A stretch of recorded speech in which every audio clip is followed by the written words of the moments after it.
used. Oops, Adamson yung ginamit ko. Anyway, yeah. So yan.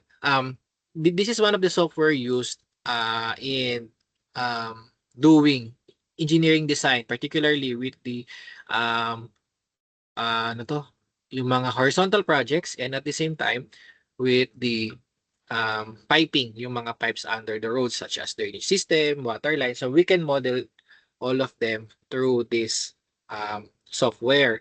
So now, Civil 3D comes, I think it still comes in two different um, version. The other one, let me just minimize this muna. So, una is you have the metric, and then the other one, you have this imperial. So the difference is that metric um, is made or created for unit of measurements that are using SI. So meron kasi mga countries that uses SI, and then there are still countries that uses imperial or the English system. So an example of this imperial is yung ano namin sa tawag diyan, yung first job ko sa US, kasi yan sa US ang ginagamit nila is imperial. Okay. Yun. And then on the other hand, symmetric naman. So, yun. Sa Philippines, and then on some other locations na meters ang ginagamit. So, for our example, ito I think ang inopen, i-close ko lang ulit Ang i-open natin pala is Imperial, kasi yung sample of my files before was saved under Imperial. But basically, they are still the same. Ano naman, unit of measurement kasi sa Imperial, they are using feet, and in metric, we are using meters. So, basically, parehas lang. Just make sure that whenever you use the Civil 3D, ang unang-una, ano ba ang unit of measurement ng project na gagawin nyo? Okay, so yan yung kailangan nating alamin. Okay, so while waiting, while I'm opening, so our first topic is points. So let me just open this module. So for the points, ayan, so magsisimula lahat through points. So points is one of the most fundamental elements in the site development and transportation project. So basically, if you could remember the topic that or the time that you are doing the surveying, 'di ba nagse-survey kayo ng elevation per every point? Kung natatandaan niyo, 'di ba? You do that now. It is being translated into points sa Civil 3D. Sa Notepad, tapos papasok mo sa Civil 3D. Or pwedeng into other platform. Now, aside from that, it also used to represent existing condition. Okay, so doon natin nakikita ano bang level no every point na kinukuhaan natin on-site, pwedeng yung gitna ng kalsada, pwedeng yung gilid ng kalsada, yung gutter, or pwede yung part ng sidewalk, and so on. So those represents yung points natin. Okay, now with that, we would be able to generate this kind of notepad or point file. So ang tawag dito, pag nakakita kayo ng ganito, this is point file. Ito yung isa sa mga hinahanap natin. Okay, from scratch, kung nakapagsabi survey, asan yung survey? So, sabihin nyo, pwedeng mahingi yung point file. Kung hindi point file ang ibibigay, pwedeng ibigay na nila is na-upload na yung point file sa Civil 3D. So, okay lang din yon. Okay, so what is point file? Point file is for every row na nakikita nyo, it corresponds one point. Okay? And then, as you can see, madaming number, pero hindi siya nakakalitong intindihin. Now, let me just bring back eto, yan. Yan. So, okay. So, yung unang number, ayan o, yung unang number dito, which is separated by comma. By the way, class, the point file can be separated by comma, naka-tab, or naka-space. Ang ibig sabihin kung separated like ganito, space siya or naka-tab. Okay? Pag ganito yung nakita nyo mga point file, naka-tab. So ang tawag sa point file na yon is tab delimited. Bukas pa ako ng isa pa. So, that is tab delimited or pag nakakama, comma, delimited. Or pag naka-space, space, delimited. Okay. Yan. So, babalik ko lang sa dati. Nakakama delimited. So, ito kasi is nakakama delimited or meaning each information is separated by comma. Okay. Yung comma, separated information for every point. Kasi yung every point is separated by its row. For example, if you want to identify the next point na kinuhaan sa survey, ito siya. And so on. So, ano-ano yung mga nandito? So, meron tayong 5. And 1, 2, 3, 4, 5. Yung una, yung 1, yung 2, yung 20, ayan, 21, ang tawag dyan is point marker or point number pala, hindi marker, point number. So yung point number natin, okay, ito, yung point number, saan na yung notepad ko kanina? Okay, so una, yung first is the point number. Okay, so point number, ibig sabihin, nung nag-survey ka, pang ilan yan? Normally, yung number 1 or number 2, that is the monument or that is the benchmark for the reference of the elevation and the location. Okay? So point number 'yon. Again, yung first number na to correspond kung pang ilang beses mo siya sinurvey. Ito pang una, pangalawa. Mapapansin niyo may 20. 20 na kaagad, nawala yung 8 to yung 3 to 19. Kasi whenever we do site survey, may mga cases na kapag natapos yun na yung site survey, you do checks with the data na nakuha nyo. So yung mga erroneous, yung mga mali, tinatanggal nyo na sa listahan. Instead of renumbering, hindi na siya nire-renumber kasi hindi naman necessary. So yung mga omitted points, so wala na sila. So katulad yan, wala yung 3 to 19. So okay lang yun. Okay. So yung next number natin, yung 2 and 3. Okay. So it can be the northing or the easting or it can be the easting or northing. So ano siya? Siya yung location through X and Y axis. 'Di ba if you're familiar with the GPS. So yan kasi yung yan kasi yung isa sa mga ways natin to identify the location sa plan or the identify to location niya globally. Okay? Depende doon sa datum na reference natin. So, magbibigay siya ng northing easting. So, I think you are familiar naman with northing easting or pwede natin sabihin siya yung GPS location niya in layman's term. Okay.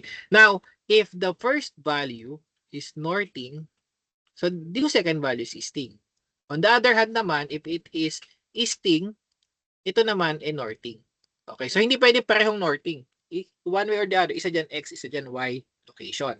Okay. So that is the northing and easting. Northing, this is the Y location. Easting is the X location. Okay. Along horizontal and then along vertical. Okay. Now, yung pang-apat, ito, yan naman ay elevation. So, for the elevation, so that is the level nung nakuha mong survey point. So, with that, meron ka ng value na X, Y, and Z. Okay, ito yung X, Y, and Z. On the other hand, pwede siyang Y, X, and Z or X, Y, and Z. I hope clear siya, class, kasi yun nga, kailangan mo makabuo ng 5 points ay ng tawag ito ng 5 information for the point file. Now, yung pinakahuli, ang tawag diyan is point description. So, sa point description, diyan naman sinasabi kung ano yung sinasurvey mo. So dito naka-ano lang siya, naka para abbreviate yan. So pero meron siya mga corresponding. For example, ito yung point 39, this is a gutter. Tapos ito is valve ng water. Okay? So ano naman yan? Kung ano yung ginamit mong parang code for every survey point sa actual, yun lang yung ilagay mo dyan. And then, kailangan mo lang na reference na etong abbreviation na to, this correspond this correspond that. So, wala siyang, technically, wala siyang manual or parang wala siyang standard for me. Wala. Okay?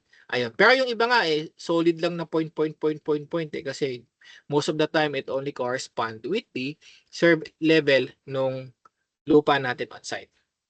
Okay, so I hope class clear yun ha. Yun, yung pang-5 is the point description. So yun, so meron na tayong 5 point, meron tayong survey file. Ito, ipaprocess lang natin. So, ang kinaganda sa Civil 3D, pasok mo lang sa Civil 3D, siya na yung magpa-process nung ating file. Okay? Ayun. Wait lang class ha. Give me 2 minutes lang.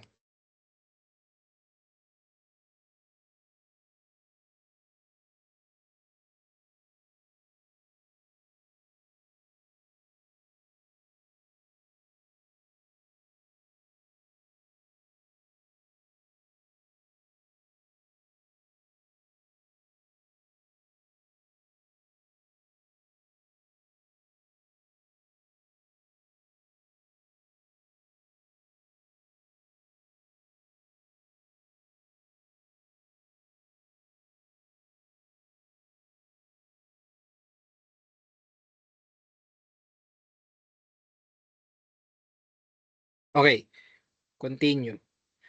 So, now, let's import this Civil 3D doon sa ating software. So, para lang naman siyang AutoCAD. Actually, hindi kayo mahihirapang i-navigate to. Kasi, yan, similar siya sa AutoCAD. If I click new, or new, okay? So, yan, di ba parang ano din siya? Parang AutoCAD. Okay? So, ang kinaibahan lang nito sa simpleng yung sa AutoCAD na ginagamit nyo for drafting purposes is that may additional features to. Ito yung feature ng AutoCAD na alam nyo. Pakita ko sa inyo. Ayan, di ba yan yon? Ganyan-ganyan. So kasi, ang kinagandaan sa Civil 3D is that madali siyang gamitin kasi kung marunong ka mag-AutoCAD, konti na lang marunong ka na mag-Civil 3D. Ganun siya kadali. Okay? So, kaya ito yung unang pinili kong software to discuss with regards to BIM softwares kasi hindi kayo mahirapang mag-adjust. Okay? Palitan nyo lang to. So, familiar naman kayo, di ba? Tawag dito ribbon, di ba? So, palitan nyo lang tong setting. Kung gusto nyo mag-Civil 3D, palitan nyo lang siya. Okay, so pag nag-drawing ako ng line L, parehas lang. Drawing ako ulit ng line, ganyan, trim, di ba? Ayan, automatic. Trim lang. So, parang basically, parehas lang talaga. As in, hindi kayo maninibago. Now, balik tayo sa Civil 3D. So, kaya lang, when you're under Civil 3D, naiiba yung ribbon natin. So, ang ginagamit kasi natin dito are yung mga design features ng Civil 3D. So, ang tawag dito sa nasa gilid, ito dapat lagi naka-on. Kasi isa to sa mga every time na nag-a-add ka ng information dito siya lalabas. Ang tawag dito is tool space. Sa tool space, we have the prospector and settings. Sa prospector, nandito lahat ng dinidesign mo. Okay? Nandito lahat ng pinapasok mong information.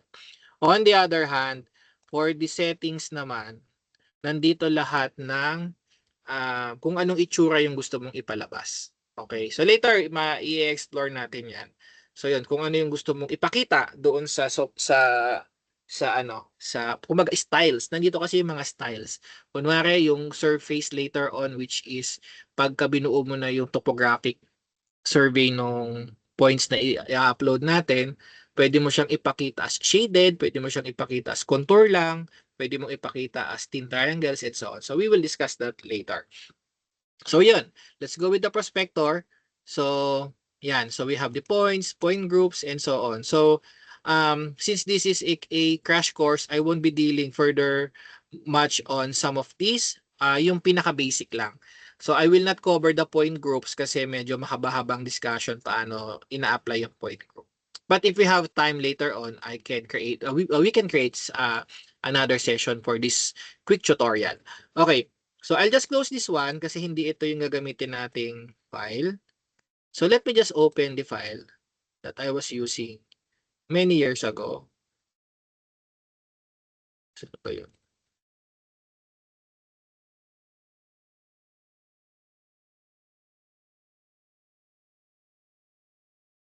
Okay, so let's go with the points module. So ito kasi, meron akong exercise dito. Ayan.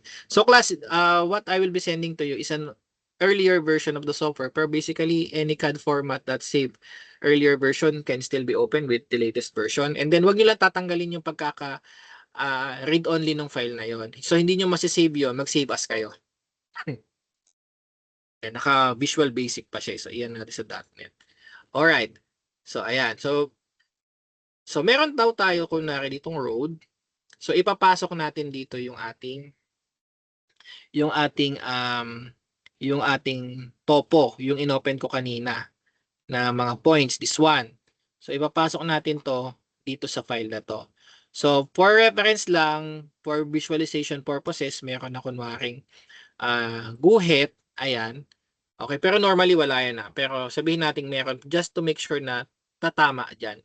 So if we want to import the points, so ito yung first step. If you want to import the points ng point file, tawag dito again, point file, naka.txt siya, dito sa CAD natin, so, or sa Civil 3D natin, so you just click this one, create. Okay, again, under the tool space, prospector, click the points, right click, create, and then there is an option here, this one, import points. Ayan, import points. Ayan. Okay, so yung file na pinakita ko sa inyo, this one, so this is comma delimited, di ba? Ngayon, sa example na binigay ko sa inyo, ang nauuna dito, northing and easting. Northing tapos easting. So meaning, that is a point number, northing, easting, elevation, and description. Yan yung hahanapin natin. Kasi 5 yan eh. Okay, since 5 to, this is a PNEZD, comma, delimited. Okay, with this one, tawag dito, make sure na hindi nyo mapagpapaliktad yung E tsaka N. Pakita ko sa inyo dito. So dito, hanapin natin PN. Yan. Kasi meron dito PEN, ZD, delimited. Kapag ito ang pinili nyo, tapos in-import natin,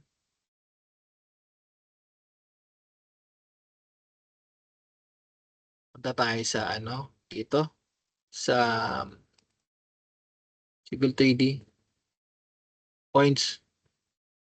Okay. So sasabihin lang niya parang okay. Tingnan nyo to sa easting, yung mga 17 to northing. Pag in-okay ko yan, so hindi siya lumabas. Pag nag-zoom extend ako, nasa ibang location siya. Ayun o.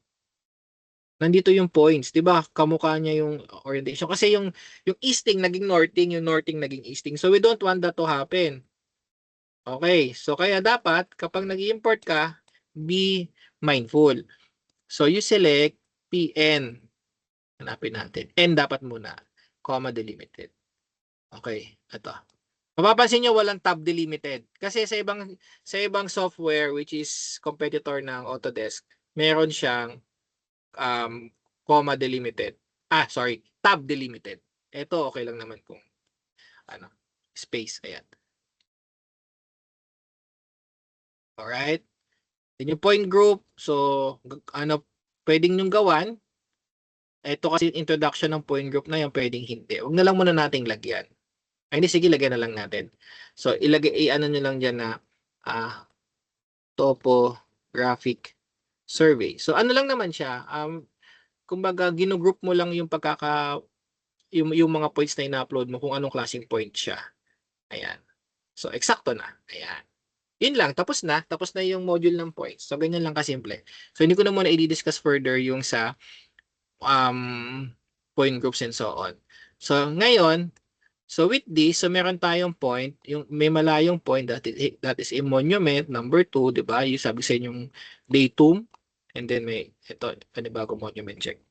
Okay. So now, let us create surface. So yung surface naman, ito yung second module na to ha. Kung gusto nyo class ng aralin yung entire module, bisitahin nyo na lang tong file na sinend ko na isa-send ko sa inyo. Pwede nyo puntahan tong second module. So, tawag dito, for the surface, ito. Sa surface, gagawa tayo, ipagko-connect na natin yung mga points. Ang tawag sa points, sa parang lines na yan, makaka-form siya ng triangle. Sa tawag dyan is tin. T-I-N. So, tin. So that is triangular, irregular network. So basically, you are creating an irregular shaped triangle, multiple, a network of triangles, irregular network of triangles. Okay? Now, so ano siya, makakabuo ka ngayon ng solid. Okay? So makikita mo yung itsura ng site, kung ano itsura niya. So basically, ano pa lang tayo sa yung part ng surface na existing. Okay, kasi galing sa survey. So ang unang survey na gagawin natin is existing. Okay? Or yung surface rather pala. Surface. Okay. So next topic tayo, surface. So with this one, just click this and then right click, create surface. So pangalanan mo yung surface mo. Ano bang gusto mong pangalan ng surface? Kunwari, topo survey. Survey. The space. Ayan. Etong style, kung gusto mong gumawa, kung ilan yung interval ng mga spaces mo, okay lang yan. Ano naman siya, tawag dito, pwede kang gumawa ng mga styles na ganito through the settings. Pero I'll leave you to that muna. Pwede nyo na lang tingnan yung natin, yung module with this one if you want to. Pero hindi naman muna required. Yan. So just click okay.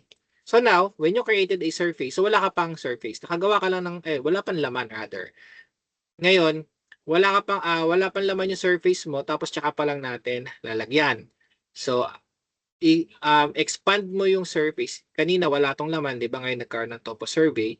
Click mo lang to, go to definition. So, parang in-explore mo yung what is under the topo survey. So, under niya to. So, punta ka lang sa point group. Kasi pinoint group mo naman lahat ng points. So, just click add. Click this topographic survey. If you could remember, di ba yan yung ginawa natin point group kanina. So, apply. Okay. Yan. So, may survey ka na. Ngayon, lampas. Yung mga mahahabang lampas na ganito, dapat tinitrim yan, nililinis. Or dapat, wala. Kasi normally, yung mga ganitong part, hindi naman na survey. So, whatever contour. Actually, contour na itong nakikita nyo. So, para lang magka-idea kayo, object viewer natin. Ito, yung yung survey na ginawa on-site. Ayan. So, makikita nyo, ayan siya. Okay? So, ngayon, yung mga portion kasi na to, since hindi naman na survey, hindi natin alam how accurate it is, so dapat siyang tanggalin. Okay? So, for us to clean that one, so under the topo survey pa din, under niya, and then punta ka sa edits, right click. Before we do that pala, we need to change this kasi ang nakikita nyo contour, palalabasin lang natin yung yung triangles niya. Papalitan lang natin yung style. So just click this and surface properties. Or kung hindi mo kayang i-click, kunwari medyo magulo, punta ka lang dito, right click surface properties. Parehas lang yan. And then palitan lang natin to ng kahit contours and triangles for now will suffice. Ayan. And then, again, go to the topo survey and linisin lang natin. Right click. Delete line. Ayan. Enter. Ayan. Kumbaga, isa-select ko lang yung mga lines, then enter. Class, wag nyong i-hold yung mouse kasi magaganyan yan. Click lang, tapos click ulit. Ganon. Parang selection lang. Click. So, ayan, lilinisin nyo lang yung mga unnecessary lines. Tanong, hanggang saan kayo mag-delete? Kung tingin nyo, hindi na siya part ng survey or hindi siya accurate, medyo mahaba yung length, tanggalin nyo. Pero kunwari ito, medyo mahaba, pero bounded naman siya ng 4 lines. So, okay lang yan. Ito, ang layo na nung 4 lines, so pwede nyo i-delete yan. So, nasa sa inyo yun kung paano nyo lilinisin. So, ganun din dito. Yan. Delete. Okay? Yan. So, linisin lang natin. Ito, delete natin. So, ang dinidelete ko dito based sa understanding ko na hindi siya part of the surface. Yan, ito. Tanggalin natin yan.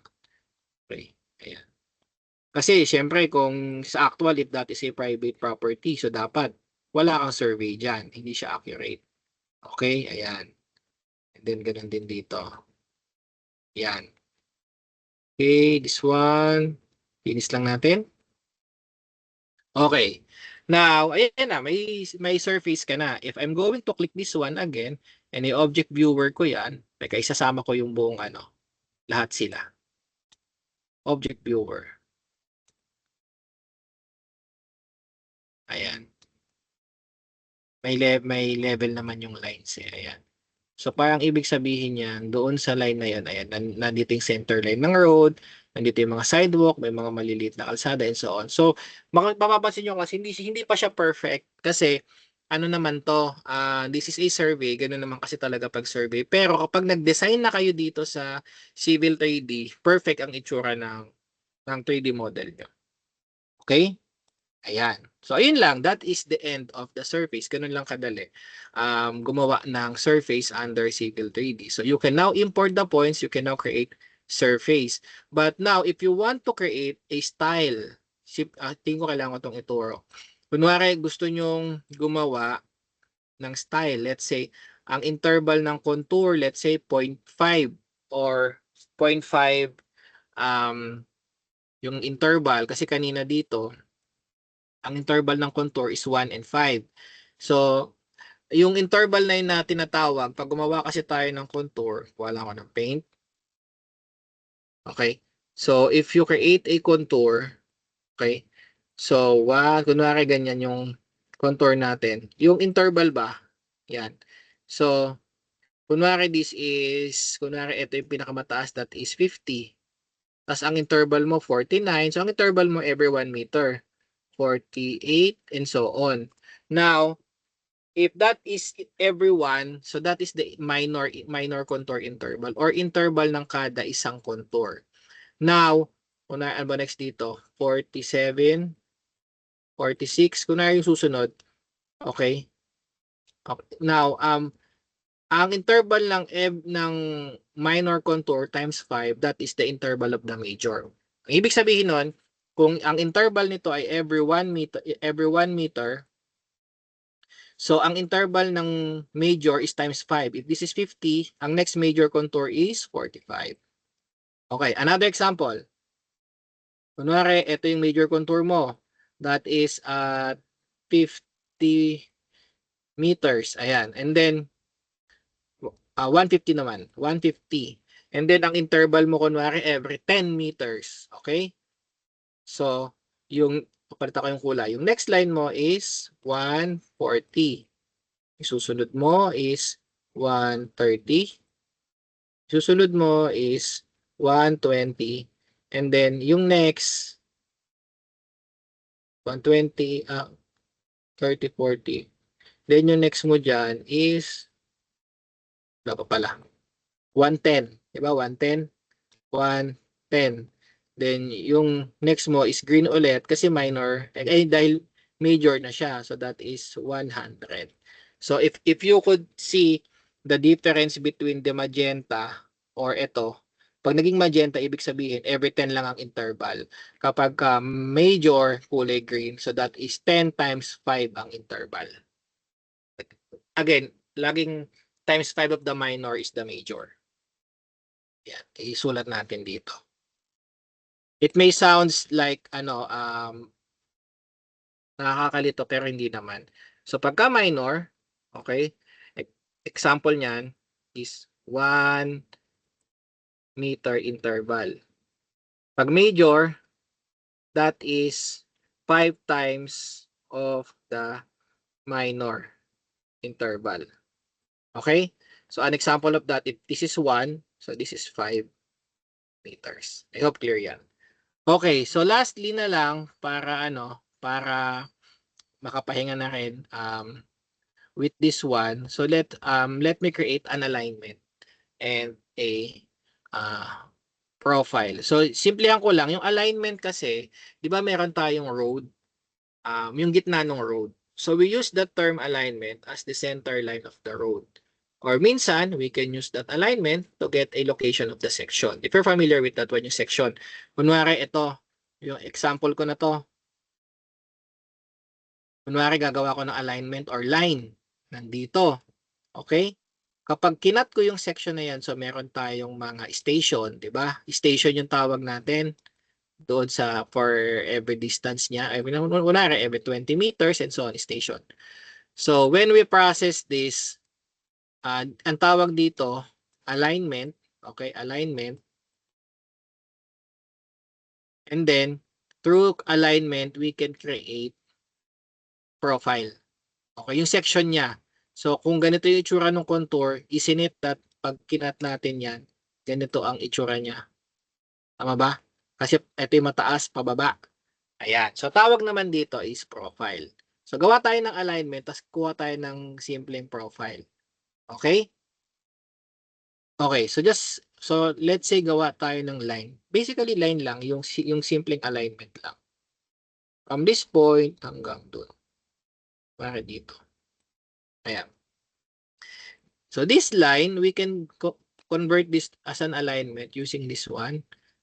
Alignment, create alignment from object. So, ito, if you want to create the reference if you want to create an alignment from a polyline. So, gawa ka ng polyline muna. Make sure that it will abide the rules of surveying na dapat kung may curve ka, tangent to each other yung line. Kasi pag hindi po pwede. Hindi makakatakbo smoothly yung mga sasakyan. Okay, pero ito for now, just for the sake of creating a quick alignment lang para makapag-produce ng profile.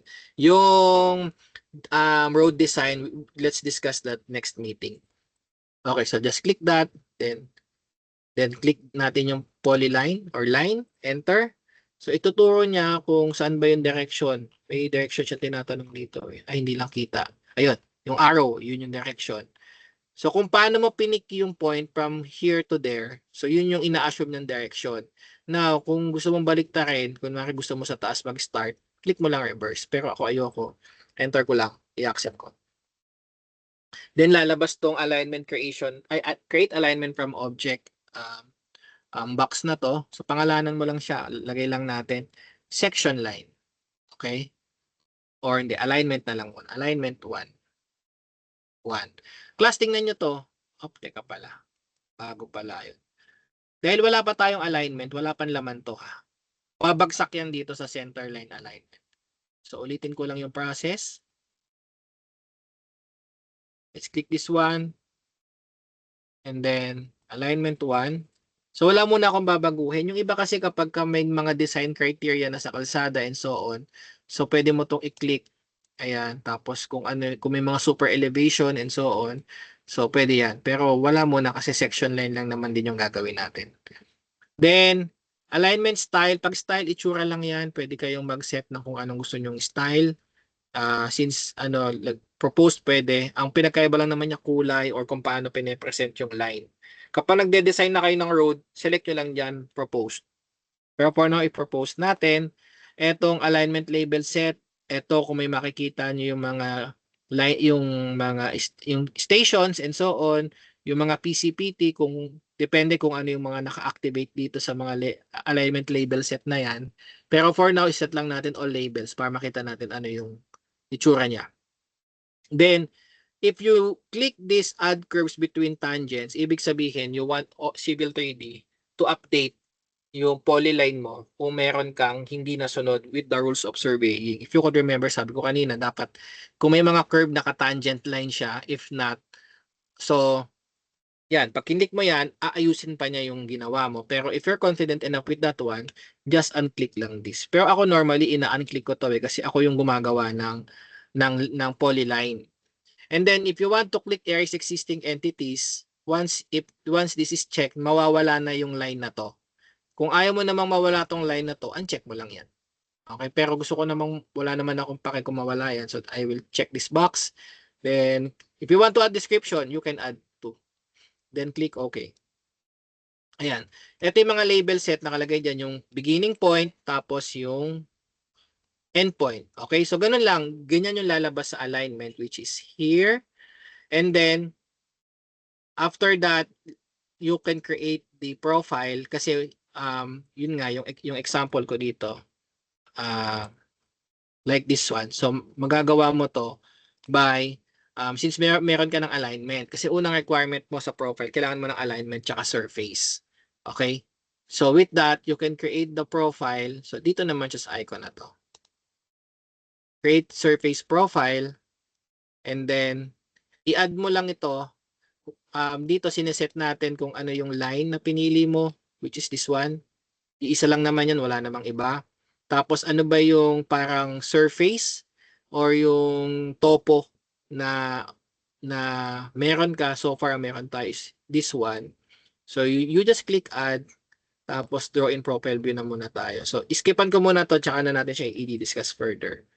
Ayan. So ibig sabihin, ayan, ito yung cross section ng buong kalsadang to. Okay? So ayan siya. So, ito yung profile natin na normally na sinusurvey natin. If you could remember kung ginawa niyo yung topographic survey tapos nag-profiling kayo. Hindi, profile pala. Profile elevation, if I'm not mistaken, yun yung activity, yun yung fieldwork sa surveying. Ganyan ang nagawa nyo kung gumamit kayo ng graphing paper. Okay, kung ganun yung pinagawa sa inyo. Kasi nung college ako, ganun yung pinagawa sa amin eh. So, we created this one manually. Si Civil 3D, ang kinagandahan, since may survey ka na nung site, nasa computer na, hindi mo na kailangan siyang i-create manually. Okay? So, yun. So, for now, so, that would be the end of this session. I will just stop the record. So,